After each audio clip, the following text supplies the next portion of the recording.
इस साल अप्रैल में इंडिया की सबसे बड़ी बल्कि दुनिया की सबसे बड़ी ऑर्गेनाइजेशंस में से एक आरएसएस, जिसकी पॉलिटिकल विंग बीजेपी की इंडिया पे हुकूमत भी है, इसके चीफ मोहन भागवत साहब ने कहा था कि 10 से 15 साल के अंदर अंदर बांग्लादेश, पाकिस्तान, अफगानिस्तान, श्रीलंका, ये सारे के सारे मुल्क ख़त्म हो जाएंगे, सिफाई हस्ती से मिट जाएंगे और ये सब दोबारा इंडिया का हिस्सा बनेंगे, ग्रेटर इंडिया का हिस्सा बनेंगे, क्योंकि ये हमारा ही हिस्सा है जिनको ज़बरदस्ती इंडिया से तोड़ा गया था, छीना गया था।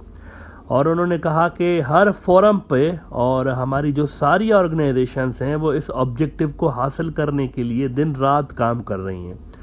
इन्होंने पाकिस्तान और बांग्लादेश को धमकी दी थी कि अगर आप प्यार की ज़बान नहीं समझेंगे, अगर आप खुद मर्ज नहीं होंगे विलिंगली इंडिया के अंदर, तो हम आपको डंडे से सीधा करेंगे, क्योंकि दुनिया ताकत की ज़बान समझती है सिर्फ। इंडिया के तकरीबन तमाम ही मेन स्ट्रीम मीडिया आउटलेट्स ने इनकी ये जो स्पीच थी उसको रिपोर्ट किया था। मैं एक को यहाँ पर कोट कर देता हूँ। ऑन मनोरमा बहुत बड़ा न्यूज़ आउटलेट है, इन्होंने इसी हवाले से रिपोर्ट किया था अप्रैल के अंदर कि इंडिया विल बिकम अखंड भारत इन 10 to 15 years, claims RSS chief.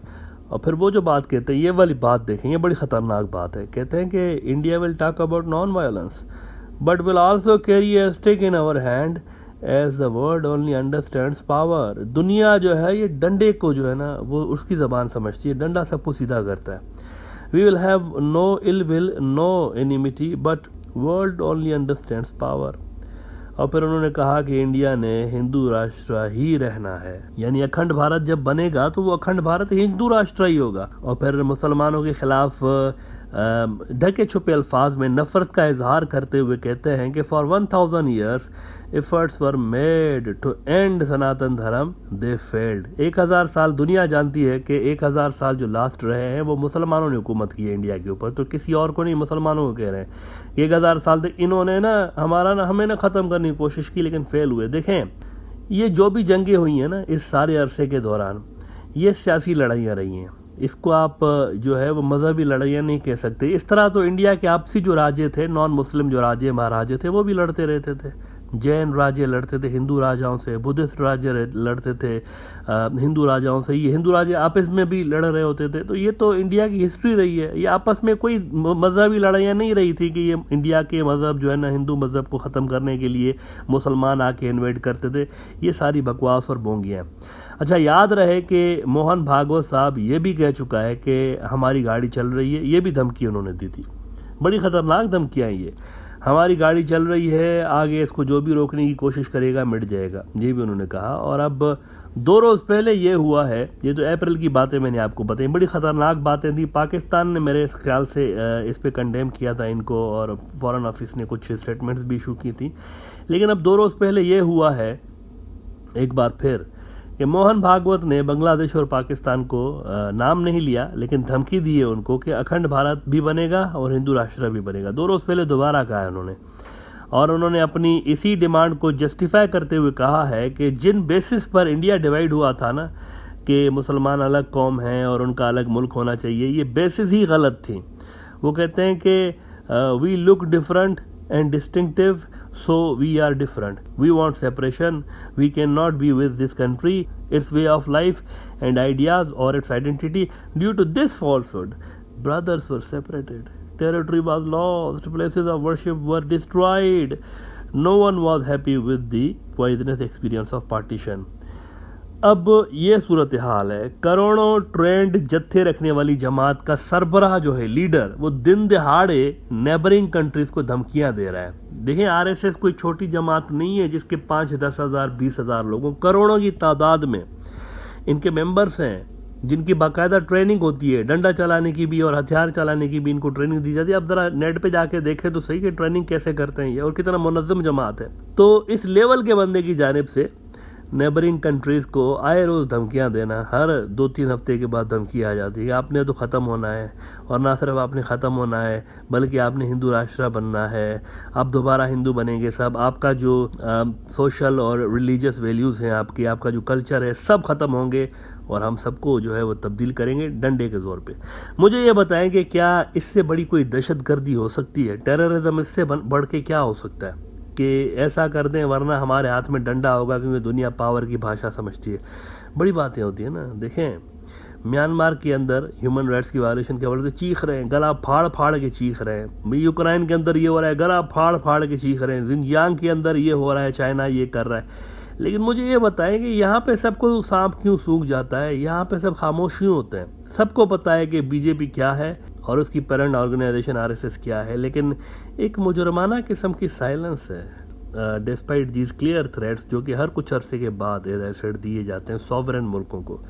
सिर्फ थ्रेट्स नहीं दिए जाते, क्वाइटली इस पे अमल भी हो रहा है। मुझे बताएं, कश्मीर ऑफिशियली इंडिया के अंदर एनेक्स हुआ है या नहीं हुआ है? 5 अगस्त 2019 को क्या हुआ है? पहले डिस्प्यूटेड टेरिटरी था, इंडिया खुद भी इसको डिस्प्यूटेड मानता था ना, लेकिन अब उसको एनेक्स कर लिया। और उसके बाद क्या हो रहा है? उसको हिंदू राष्ट्र बनाने पे काम हो रहा है या नहीं हो रहा? इस वक्त वहाँ पर नॉन लोकल्स जो नॉन मुस्लिम्स हैं वहाँ पर उनको घुसाने की अटैम्प्ट्स हो रही हैं या नहीं हो रही? ये क्या है? हिंदू राष्ट्र बनाने के लिए ये छोटे लेवल पर, अभी कश्मीर के लेवल पर प्रयास किया जा रहा है। इस तरह जो है वो हम एरियाज जो है ऑक्यूपाई करते जाएंगे और वहाँ पर जो है वो हिंदू मेजॉरिटी करते जाएंगे, और इस तरह ये this is how they want to do that. तो कश्मीर के अंदर आप देख सकते हैं कि ये जो कुछ भी हो रहा है ना, ये पूरे रीजन के अंदर फैलाने की कोशिश करेंगे। अब आप ज़रा ये खबर देख लें, 3 रोज़ पहले इंडिया का बड़ा न्यूज़ आउटलेट है इकोनॉमिक टाइम्स, कह रहे हैं कि RSS chief Mohan Bhagwat calls for comprehensive policy on population control. ना बज़ाहिर दुनिया को ये बड़ी इनोसेंट किस्म की एक लग रही होगी न्यूज़, लेकिन वो कह रहे हैं असल में कि हिंदू बरादरी की जो आबादी है उसका जो है वो किसी सूरत परसेंटेज डिक्लाइन नहीं होनी चाहिए, बल्कि बढ़नी चाहिए। डिक्लाइन नहीं होनी चाहिए, बढ़नी चाहिए उसको। और वो कह रहे हैं कि हिंदू बरादरी की आबादी हमेशा हाई रहे, बाकी सबसे इसके लिए पॉलिसी बनाएं। इन अदर वर्ड्स, ये इंश्योर करें कि मुसलमान जो है वो ज़्यादा ना हो जाएं सोसाइटी के अंदर और वो ज़्यादा बच्चे ना पैदा करें। तो अगर मौजूदा इंडिया के अंदर ही इस जमात को 22 करोड़ मुसलमान बर्दाश्त नहीं हो रहे, 100 करोड़ की हिंदू बरादरी की तकरीबन आबादी है वहाँ पर, उसके सामने 22 करोड़ बर्दाश्त नहीं हो रहे, तो अखंड भारत के बाद तो कम से कम 50 करोड़ के लगभग मुसलमान इंडिया में ऐड हो जाएंगे। इंडिया के अंदर आप देखें ना, पाकिस्तान और बांग्लादेश देख लें आप तो, और प्लस इसमें अफगानिस्तान ऐड कर लें, तो 45 से 50 करोड़ मुसलमान जो हैं वो इंडिया के अंदर ऐड हो जाएंगे। तो जब 22 करोड़ एग्जिस्टिंग जो मुसलमान हैं वो बर्दाश्त नहीं हो रहे, तो वो 50 करोड़ कहाँ से बर्दाश्त होंगे भाई? इसीलिए वो डंडे की धमकी दे रहे हैं और वो सोशल इंजीनियरिंग की धमकी देते रहते हैं कि हिंदू राष्ट्र बनेगा, सिर्फ अखंड भारत नहीं, हिंदू राष्ट्र बनेगा, और जो बात हमारी नहीं सुनेगा तो हमारे हाथ में तो डंडा होगा ना, क्योंकि दुनिया तो पावर की भाषा समझती है। This is the fascist mind set जिसका आज इंडिया को और रीजन को जो है ना वो सामना है, और इस वजह से रीजनल पीस और ग्लोबल पीस पे एक तलवार लटक रही है। एक टाइम बम टिक टिक कर रहा है जिसकी तरफ कोई ध्यान नहीं दे रहा। देखें, एक होता है ना किसी फाशिस्ट तंजीम की एक आइडियोलॉजी हो कि हम ये कर देंगे वो कर देंगे, लेकिन अगर उसको इंडिया जैसे बड़े मुल्क की सारी की सारी पावर आ जाए, उनके पास रिसोर्सेज फिर मिल जाते हैं, मिल गए हैं उनको ऑलरेडी, और अपने फाशिस्ट प्लान्स को पूरा करने के लिए they will have plenty of resources कि ये सब कुछ वो करें, तो थ्रेट लेवल फिर कई गुना बढ़ जाता है। इसके साथ आप दाइश को अगर ज़मीन दे दें और दाइश को अगर आप बहुत ज़्यादा रिसोर्सेज दे दें, तो देखें छोटा सा उन्होंने एक दाइश वालों ने एक मुल्क बना दिया था, सारी दुनिया परेशान हो गई थी। यहाँ इतनी बड़ी दाइश ने इतना बड़ा मुल्क जो है वो हाईजेक करके रखा हुआ है और दुनिया चुप करके बैठी हुई है। ये बहुत बड़ा मेरे हिसाब से एक दुनिया के लिए सरदर्द बनेगा आगे चल के। इस वक्त थोड़ा सा आपको एक पॉज का बटन दबा हुआ है ना, एक बहुत बड़ी तबाही सामने खड़ी है, लेकिन पॉज का बटन दबा है। वो पॉज का बटन इसलिए दबा हुआ है क्योंकि चाइना की राइस से थोड़ा सा रीजनल इक्वेशन जो है ना वो इनके खिलाफ हो गई है, इनके खिलाफ हो गई। अभी तक ये अपने सारे के सारे प्लान्स इंप्लीमेंट कर चुके होते, किसी छोटे मोटे मुल्क पे इन्वेजन भी कर चुके होते, लेकिन चाइना की जो अनएक्सपेक्टेड राइज है, इनको भी नहीं पता था ऐसे अचानक से उठ के। देखें, चाइना पिछले 8-10 साल के अंदर इतना बड़ा उसके जंप मारा है उन्होंने, वैसे मानना पड़ेगा, वरना अमेरिकन भी 2030 तक कहीं समझ रहे थे कि ये हमारे कुछ बराबरी की बातें सोचेंगे, लेकिन ये बहुत पहले उससे इन्होंने कर दिया है। तो चाइना की राइज ने थोड़ा सा रीजनल पावर बैलेंस तब्दील करके रखा है इनके खिलाफ, और वो इंडिया को इस रीजन के अंदर लीडर बनाना नहीं चाहते। वो चाहते हैं हम ही एशिया के अंदर लीड करें, इंडिया क्यों लीड करें, हम ही हैं।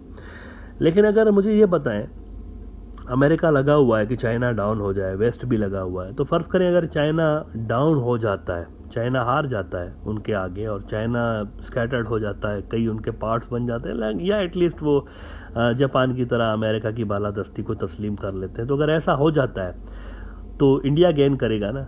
और अगर ये वाला इंडिया गेन कर गया, आरएसएस और बीजेपी का इंडिया, तो क्या होगा? तो ये होगा कि इस तरह जैसे ताइवान के ऊपर चाइना का क्लेम है, ये सारे अपना क्लेम इसी तरह से ओपनली जताना शुरू करेंगे। देखें ना, आरएसएस वाले कह रहे हैं ना, तो बीजेपी क्या है, आरएसएस ही तो है, सेम उसकी पॉलिटिकल विंग है। ये अपना हक जताना शुरू करेंगे ओपनली कि ये बांग्लादेश भी हमारा है, पाकिस्तान भी हमारा है, अंग्रेज़ों ने गलती की थी। इस वक्त चाइना कहता है ना, लद्दाख हमारा है, अंग्रेज़ों ने गलती की थी, हम इस पे इन्वेजन करेंगे, ये तो हमारे हैं। तो सेम वही चक्कर यहाँ पर आपको शुरू होता हुआ नजर आएगा, सिर्फ पावर मिलने की देर है यहाँ पे।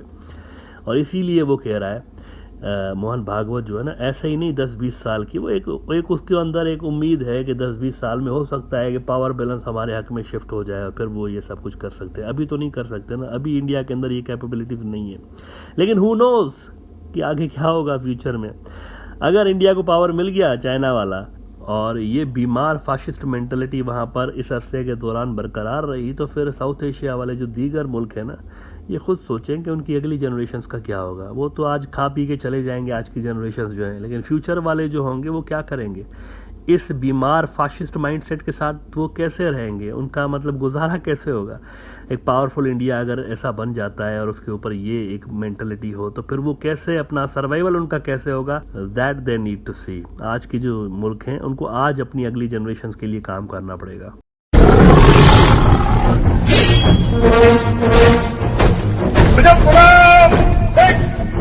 Hey!